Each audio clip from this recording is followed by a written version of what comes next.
Hello दोस्तों, स्वागत है आपका क्रेजी जैक ट्यूटोरियल की एक और नई क्रेजी सी वीडियो में। मेरा नाम है गौरव और आज की इस वीडियो में हम लोग सीखने जा रहे हैं कक्षा 10 के यानी कि आपके क्लास 10th के गणित के प्रश्नावली 1.2 के क्वेश्चन नंबर 1 को। पहले क्वेश्चन में हमें कहा गया है कि सिद्ध कीजिए कि √5 एक अपरिमेय संख्या है। अब ऐसे तो आपको पता है कि अपरिमेय संख्या है यह, पर एक मिनट। आई नो कि आपने 8th 9th कहीं कुछ नहीं पढ़ा। आई नो दैट, मुझे पता है। सीधा मैं आपको बताता हूँ। मुझे क्यों तोड़ा? सबसे पहले तो कि यह परिमेय अपरिमेय होता क्या है ना। अपरिमेय परिमेय, इसको ये क्या लिखा हुआ है सर। देखो दोस्तों, अपरिमेय संख्या वैसी संख्याएं होती हैं जिन्हें हम अपरिमेय अपरिमेय संख्या ऐसी संख्याएं होती हैं जिन्हें हम P/Q के रूप में नहीं लिख सकते हैं। P/Q से क्या मतलब है, जैसा कि अपना 5 है ना, तो 5 को हम 5/1 के रूप में लिख सकते हैं। ठीक है, 5/1 के रूप में लिख सकते हैं। यह अपना परिमेय होता है। वहीं रूट की संख्याएं या फिर दशमलव की संख्याएं, दशमलव यानी कि पॉइंट वाली, ऐसा 1.7 ऐसा ये पॉइंट वाला है और इसके आगे भी ये कुछ ऐसा जाते जा रहा है, जैसा कि पाई हो गया। पाई का वैल्यू आपका ऐसा ही कुछ होता है, 22/7 होता है ना। अब 22/7 को जब हम हल करते हैं तो ऐसा 22/7 तो अपना परिमेय है, पर पाई की जो वैल्यू होती है वो 3.14 ऐसी कुछ होती है। तो ये जो चीज़ है, दशमलव में आने वाली संख्याएं, ये अपनी परिमेय नहीं होती हैं, अपरिमेय होती हैं। तो ये कुछ बेसिक सी चीज़ें थी जो कि मैंने आपको शुरुआत में बता दी, ताकि आपको आगे कन्फ्यूजन नहीं हो। नहीं तो फिर तो आप बोलोगे कि सर √5 है तो ये लो लिख दिया √5/1, पर ऐसा नहीं होता है। √5 का जब वैल्यू निकालते हो तो वो पॉइंट दशमलव में आता है। ठीक है, क्योंकि परफेक्ट स्क्वायर नहीं है, यह परफेक्ट वर्गमूल नहीं है। जैसा कि 25 होता है ना, 25, तो 25 को हम लिख सकते 5/1, ये हो जाता। पर दोस्तों, ये जो अपना √5 है, इसका अगर आप सभी हल करोगे तो ये दशमलव में आता है, इसलिए यह नहीं है। अब इसको हमें यहाँ पर सिद्ध करके बताना है, थोड़े अलग तरीके से, थोड़े अपने तरीके से, अपने नहीं किताबी तरीके से। तो हम हल करते हैं। सबसे पहले मैंने आपको थोड़ा सा समय लिया, पर आई होप आपको थोड़ी सी क्लियरिटी हो गई होगी। अब आते हैं यहाँ पे हल पे। सबसे पहले हम लिखेंगे, जो भी चीज़ आपको सिद्ध करनी होती है ना, उसका विपरीत हम मान लेते हैं, उल्टा मानते हैं। क्या मानेंगे? सिद्ध करना है कि √5 एक अपरिमेय संख्या है, तो हम मान लेते हैं, हम लिखते हैं कि माना √5 एक परिमेय संख्या है। ठीक है, क्या है दोस्तों? परिमेय संख्या है। ठीक है, ऐसा हमने मान लिया। अब चूंकि यह परिमेय संख्या है तो हम √5 को लिख सकते हैं इस तरीके से, √5 बराबर P/Q के रूप में हम इसको लिख सकते हैं कि नहीं लिख सकते हैं? P/Q या फिर A/B MN, जो आपका मन है, दो अलग संख्या, दो अलग अल्फाबेट्स या फिर कुछ भी आप सब यहाँ पे लिख सकते हो। ठीक है, मैंने P/Q ले लिया। ठीक है, तो P/Q की इसमें हमें, अगर हमने √5 को परिमेय माना तो हम √5 को P/Q के रूप में लिख सकते हैं। ठीक है, अब यहाँ पे जो अपना P और Q है, P और Q होता है अपना, या P और Q जो है दोस्तों, ये अपना सह अभाज्य संख्या है, सह अभाज्य। हाँ, एक और टर्म आ चुका है जो कि आपको नहीं पता होगा, मैं आपको समझा देता हूँ। संख्याएं हैं, एंड ऑब्वियस सी बात है आपको नहीं भी पता होगा, समझाता हूँ। ये क्या सह अभाज्य क्या होता है? सह अभाज्य यानी कि एक चीज़ आप सभी देखो, पहली बात तो, जैसा कि मैं आपको एक उदाहरण देता हूँ, जैसे कि 19 बटे में हम ले लेते हैं क्या, 8 ले लेते हैं। अब 19 का अगर हम गुणनखंड क्या होता है? गुणनखंड मतलब कि ऐसा, इसको दो संख्याओं में तोड़ना, मतलब क्या दो संख्याओं को गुना करके ये है, या फिर कितनी संख्याओं को गुना करके क्या है। इस तरीके से 19 का अगर गुणनखंड हम करें तो ये आता है 19 गुने में 1 के रूप का। 19 का हम और अलग नहीं कर सकते, 19 गुने 1 ऐसा कुछ नहीं होता है। 19 केवल खुद से ही इसमें भाग लग सकता है, तो 19 गुने 1 हम इसको लिख सकते हैं। समझ में आया? 8 को कैसे? 8 को हम लिख सकते हैं 2 गुने 2 गुने 2 गुने 1। हाँ, एक थोड़ा इधर जा रहा है, थोड़ा आप सभी एडजस्ट कर लेना प्लीज़। दोस्तों, 2 दूनी 4, 4 दूनी 8 और 8। ठीक है, तो यहाँ पे आप सभी देख पा रहे होगे कि दोनों संख्याओं में केवल एक ही कॉमन गुणनखंड है, उभयनिष्ठ गुणनखंड इसे कहा जाता है। काफ़ी बार आपने शब्द सुना होगा, हो सकता है आपको इसका मतलब ना पता हो, आज पता चल गया होगा। तो ये दोनों में आप यहाँ पे देख पा रहे हो कि एक जो है वही अपना उभयनिष्ठ गुणनखंड है। तो ऐसी संख्या जिनमें केवल एक ही उभयनिष्ठ गुणनखंड आता है, वो सह अभाज्य संख्याएं कहलाती हैं। ठीक है, तो P और Q P/Q के रूप में लिखा जाना चाहिए, और P और Q सह-अभाज्य यानी कि अपने अपने केवल एक से ही भाग लगने वाली संख्या होनी चाहिए, अलग अलग नहीं। 2 से हम 19 को भाग नहीं दे सकते, ऐसा दे सकते हैं पॉइंट में आएगा, प्रॉपर भाग नहीं दिया जा सकता। तो ये मैं कहने की कोशिश कर रहा हूँ, समझ में आया? चलिए, अब थोड़ी सी वीडियो लॉन्ग हो रही है, पर आपको बिल्कुल ये क्वेश्चन ऐसा है ना कि ऑलमोस्ट मतलब हर साल इस तरीके के क्वेश्चन आ ही जाते हैं। √5 पूछ देगा या फिर आगे के जो क्वेश्चन है उनमें से एक ना एक क्वेश्चन तो आना ही है, तो ध्यान से देख लो, और क्या है ना। चलिए, अब ये मैंने आपको बता दिया। अब चूंकि ऐसा है तो हम एक चीज़ करते हैं, हम क्या करते हैं कि ये जो अपना √5 है ना, √5, इसका हम कर देते हैं क्या, स्क्वायर कर देते हैं। √5 और ये जो P/Q है, इसका हम स्क्वायर कर देते हैं। ठीक है, अब अगर हम इसका स्क्वायर करेंगे, स्क्वायर करने पे क्या होगा? हाँ, मैं बता रहा हूँ यार, स्क्वायर क्यों किया, रुको ना आप थोड़ा सा प्लीज़।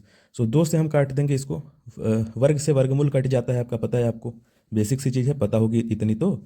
तो ये अपना अब क्या बच गया, ये बच गया 5 बराबर में पी का स्क्वायर अपॉन में बटे में क्यू का स्क्वायर, है ना, ये आपका बच गया। अब यहाँ पे हम एक चीज़ करने वाले हैं, बता रहा हूँ मैं ऐसा मैं क्यों कर रहा हूँ, मैं आपको अभी तुरंत कुछ समय में आपको समझ में आ जाएगा हर एक चीज़, है ना। थोड़ा सा शांत, थोड़ा सा पेशेंस रखो, शांति रखो।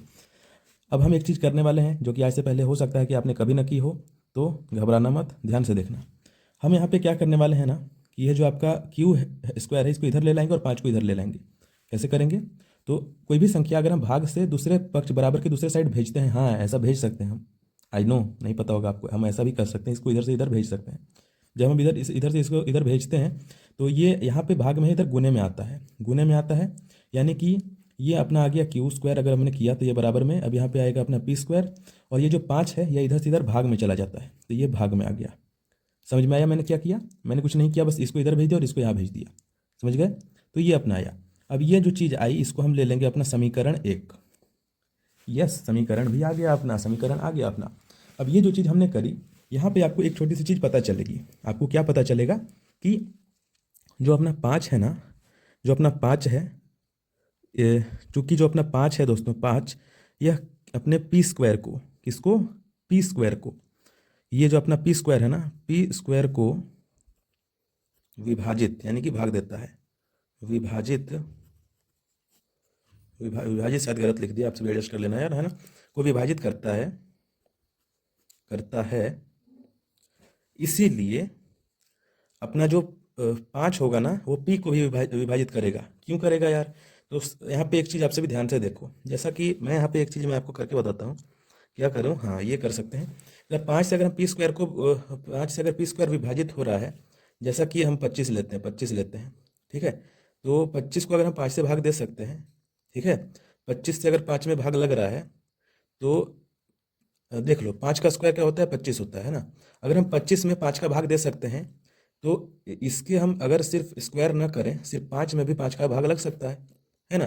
यानी कि मैं इतना कहने की कोशिश कर रहा हूँ कि अगर किसी संख्या के स्क्वायर में हम 5 से भाग दे सकते हैं, जैसे कि 5 का स्क्वायर 25 होता है, पी के जगह पर अगर हम 5 रख लें, पी के पी बराबर अगर हम 5 रख लें, तो यहाँ पे हमें कहा गया है कि पी स्क्वायर बराबर में तो 5 का स्क्वायर यानी कि 25, तो 25 से हम 5 में भाग दे सकते हैं, 25 से 5 में भाग लग जाएगा। और सिर्फ पी से, पी सिर्फ पी यानी कि 5 से 5 को भाग लग सकता है। समझ में आया, ये मैं बोलने की कोशिश कर रहा हूँ। यानी कि अगर हम पी स्क्वायर से 5 से अगर पी स्क्वायर को भाग लग रहा है तो 5 से पी को भी भाग लगेगा, 5 पी को भी विभाजित करेगा, ठीक है, विभाजित करेगा, यह कहता है, जो भी लिखना है लिख सकते हो, ठीक है। ये मैं कहने की कोशिश कर रहा हूँ दोस्तों। हाँ थोड़ा सा टेढ़ा लिख दिया, इनो चलेगा उतना। अब देखो गाइस, अब यहाँ से अपनी चीज़ें थोड़ी सी चेंज हो रही हैं, थोड़ा सा ध्यान से देखना, थोड़ा और ध्यान से देखना। अब एक छोटी सी चीज़ हम मानने जा रहे हैं, ठीक है, घबराना मत, अगेन मैं बोल रहा हूँ डिस्क्लेमर, घबराना मत। एक छोटी सी चीज़ हम लोग यहाँ पे मानने जा रहे हैं कि माना, इंतजार करो आपको समझ में आएगा सभी चीज़ें। माना पी बराबर में हम ले सकते हैं 5 इंटू सी, ये बिंदी का मतलब होता है, बिंदु का मतलब होता है गुणा, ठीक है। अब सी कहाँ से आ गया, अभी तक तो कुछ आया नहीं था। अब ये जो सी की जगह पर आपसे कुछ भी कुछ भी ले सकते हो, ए भी ले सकते हो, ठीक है, पी क्यू बस मत लेना। अब सी कहाँ से आया, ऊपर आप सभी ने एक चीज़ देखी थी, किसी भी संख्या का अगर हम गुणनखंड कर रहे हैं तो जैसा कि हम 5 का करते हैं तो 5 के गुणनखंड 5 गुने हम 1 लिख सकते हैं। अब ये जो 1 या फिर कोई भी एक जो यह गुणनखंड एक्स्ट्रा आ रहा है ना, इसको हमने सी मान लिया है। तो अगर हम 5 का गुणनखंड करेंगे तो 5 गुने समथिंग आएगा, कुछ ना कुछ यहाँ पे आएगा, 5 गुने कुछ, है ना, 5 गुने 1 आएगा, कुछ भी आएगा, ठीक है। तो ये सी अपना वही है। तो यहाँ पे समीकरण 1 से हम यहाँ पे लिखेंगे कि समीकरण 1 से समीकरण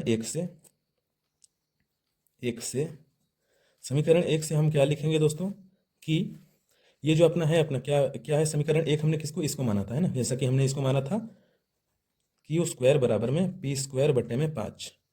एक मिनट, पेज को थोड़ा सा ऊपर कर रहा हूँ, तो ये आप देख सकते हो क्यू स्क्वायर बराबर में पी स्क्वायर बटे में 5 हमने माना था, ठीक है। अब यहाँ पे जो आपका p है, p के जगह पर हम 5c का स्क्वायर कर देंगे, 5c रख देंगे, ठीक है। तो यहाँ पे हम सिंपल सी चीज़ करेंगे, यहाँ पर बराबर का निशान लगाएंगे, ये अपना क्यू स्क्वायर आ गया बराबर में पी स्क्वायर की जगह पर 5 इंटू सी स्क्वायर कर देंगे अपॉन में 5 बटे में 5, ठीक है। अब यहाँ पे हम इसका स्क्वायर कर लेते हैं, इसको हल करने पर क्या आएगा अपना, यहाँ पे हल कर सकते हो या फिर नीचे भी हल कर सकते हो, मैं यहीं पे कर ले रहा हूँ।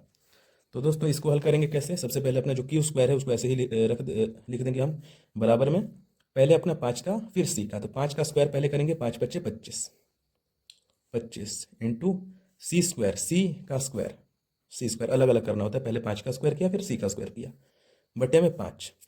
अब 5 से ये अपना 25 कट जाएगा, 5 बचे 25 कट गया है ना। तो मिला क्या, हमें मिला क्या, हमें यहाँ पे मिला बराबर में, यहाँ पे दोस्तों हमें मिला, यहाँ पे हमें मिला अपना क्यू स्क्वायर बराबर में 5 सी स्क्वायर, ये मिला। अब यहाँ पे भी हम एक छोटी सी चीज़ करने वाले हैं, हम क्या करेंगे ना कि थोड़ा इसे रीअरेंज करेंगे, अलग तरीके से अरेंज करेंगे। क्या करेंगे कि ये जो अपना 5 है ना, इसको हम इधर ले लाएंगे, इधर लेके आएंगे। तो यहाँ पे आप सभी देख सकते हो कि ये जो अपना क्यू स्क्वायर आ गया बराबर में, अब 5 को इधर लाएंगे तो इसके साथ गुने में इधर भाग में आएगा, मैंने ऊपर भी बताया, वापस बता रहा हूँ। कोई भी संख्या अगर इधर बराबर के दूसरे साइड गुने में होती है तो इधर लाते हैं तो भाग में आ जाती है, बटे में 5 आ जाएगा, बराबर में बच गया सी स्क्वायर। अब एक बहुत ही छोटी सी चीज़ गाइस, ये अपना हो गया समीकरण नंबर 2, ठीक है, समीकरण नंबर 2। अब एक छोटी सी चीज़ अगेन, क्या यहाँ पे आपको कुछ चीज़ें नज़र आ रही हैं वापस से, जो आपको यहाँ पे सेम चीज़ें ऊपर यहाँ पे पता चला था आपको, यही ऐसा ही समीकरण था, यहाँ पे कुछ ऐसा ही समीकरण दिख रहा है आपको, यहाँ पे पता चल रहा है कि 5 क्यू स्क्वायर को भाग दे रहा है तो 5 जो है वो क्यू को भी भाग देगा। ऑब्वियस सी बात है, सिंपल सी बात है, आई होप आपको समझ में आ रही हो। तो यहाँ पे आपको दिख रहा है कि चूंकि 5 क्यू स्क्वायर को विभाजित विभाजित करता है इसीलिए 5 क्यू को भी विभाजित विभाजित करेगा। अब कुछ आपको गड़बड़ नहीं लग रही, नहीं लग रही तो थोड़ा सा लगाओ। कैसे, क्योंकि मैंने आपको ऊपर बताया था कि किसी भी संख्या को अगर हमें सिद्ध करना है कि वह परिमेय है तो एक कंडीशन आती है कि सहअभाज्य होनी चाहिए। सहअभाज्य का मतलब होना चाहिए कि उन दोनों में केवल एक ही से ही गुणनखंड लगना चाहिए। यहाँ पे क्या हो रहा है कि ये जो अपना 5 है ना सॉरी हाँ 5 से इसमें भी लग जा रहा है, ये भी 5 से पी स्क्वायर और पी भी विभाजित हो जा रहे हैं, और 5 से ही अपना क्यू और ये क्यू स्क्वायर भी विभाजित हो जा रहे हैं। एक से थोड़ी हो रहे हैं, एक से होना, एक ही सहअभाज्य गुणनखंड होना चाहिए अपना, एक दैट वन नंबर, एक ये जो संख्या है यही होनी चाहिए अपनी सहअभाज्य, ठीक है। आई मीन मेरा मतलब है कि जो आपकी जो संख्या है पी बटे क्यू के रूप में हमें जिसे लिखना है, उसका जो अपना सहअभाज्य गुणनखंड होना चाहिए वह एक होना चाहिए। यहाँ पे 5 आ रहा है। विरोधाभास मिला आपको, विरोधाभास आपको नहीं पता होगा यार, आई ओ माय गॉड, चलो कोई बात नहीं। विरोधाभास का मतलब है कि जो आपने अभी जो कल्पना की थी, जो हमने माना था वो गलत था, ठीक है, क्योंकि 5 आ गया यहाँ पे, 5 से विभाजित हो रहा है दोनों, पी स्क्वायर भी और क्यू स्क्वायर भी, पी भी क्यू भी, ऐसा नहीं होना चाहिए था। तो यहाँ हम एक लाइन लिखेंगे, क्या लिखेंगे, लिख करके लाता हूँ।